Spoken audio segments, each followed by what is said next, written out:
Good morning, it's December 1st. This is To My Liberal Friends. Joe Biden's trying to have his cake and eat it too with regards to the war between Israel and Hamas. In the aftermath of the horrific terrorist attack by Hamas on October 7th, Joe Biden came out strong in his support of Israel.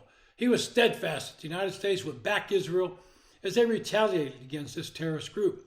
But as the war wore on and the protests grew here in the United States, he began to look for a way out to save himself politically. For the past 7 days, there's been a truce between the two warring factions as they swap hostages for prisoners. And to be clear, the people Hamas have been holding are innocent civilians, some of them mere children, others aging grandparents, while those Israel have been releasing have been convicted of crimes and mostly acts of terrorism. The trades have been lopsided in favor of Hamas, but Israel has been willing to release these terrorists in order to gain access and save the lives of these innocent people taken hostage. During that truce, Israel halted military operations, but Hamas continues to fire rockets, and Hamas terrorists shot and killed people at a bus stop in Israel. But still, the left wing in this country protest and support Hamas. They lack any knowledge of the conflict and say that Israel should give the land back to the Palestinians. Few protesters know that Jews have lived in present-day Israel for over 3 millennia. The longest colonialist presence there were Muslim Turks who brutally ran the Holy Land for 300 years until they lost in World War I and were expelled. The pro-Hamas crowd has little appreciation that colonizing Arab Muslims have one of the history's longest records of settling other countries far from their historic birthland. They settled and colonized the Hellenistic, Roman, and Byzantine Middle East, Berber, North Africa, and southern Spain. Millions of Middle Easterners migrated to, we call that settled, supposedly infidel European cities, where they often self-segregate and do not fully assimilate into their magnanimous host. They demand that they be allowed to have their own culture and use Sharia law. Well, the rules of war are violated by Hamas daily. Such protocols require combatants to wear uniforms, not blend in with civilians, not to use them as shields, not to murder non-combatants, not to rape them, not to mutilate them, and not to execute civilians without trial. Now, why would millions ally themselves with this odious reincarnation of the SS? Sounds like Nazis to me. Are they ignorant of the history of the Middle East? Are they arrogant since few challenge their hate and threats?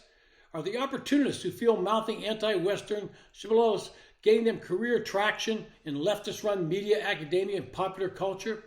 Are they bullies who count on Western silent majority remaining quiet as they disrupt lives, trash Western tolerant culture, and commit violence? Like Hamas that they support, do they despise Jews? Why else do they express an existential hatred toward Israelis that they never display to any other group? But these so-called intellectuals on college campuses and in the streets never let factual evidence stop them from protesting something they feel is in style at the moment. They view Israelis as white oppressors of a brown-skinned people.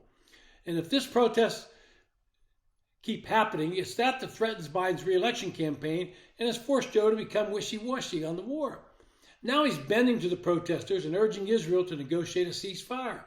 Secretary of State Blinken showed just how far Biden has moved for political reasons. His clear statement is as follows, and I quote, "I made clear that before Israel resumes major military operations, it must put in place humanitarian civilian protection plans that minimize further casualties of innocent Palestinians." Where is he making it clear that if Hamas continues to fire rockets into Israel or commit further terrorist actions, that the United States will fully support Israel in totally demolishing Hamas and any of its supporters? Where is his calling out Hamas to stop doing what they're doing? Biden now realizes that the war is costing him support among groups that he desperately needs, and so he will capitulate to their demands for his own political gain. And if Biden were truly interested in ending this terrorism, he would cut off the funding at the source. And I'm talking about Iran, who funds groups like Hamas and Hezbollah. They do this with the money they earn from oil, and they ship about $300 million a day in oil to China. Cut off that source of income, and Iran would be in financial straits, unable to fund these terrorist groups.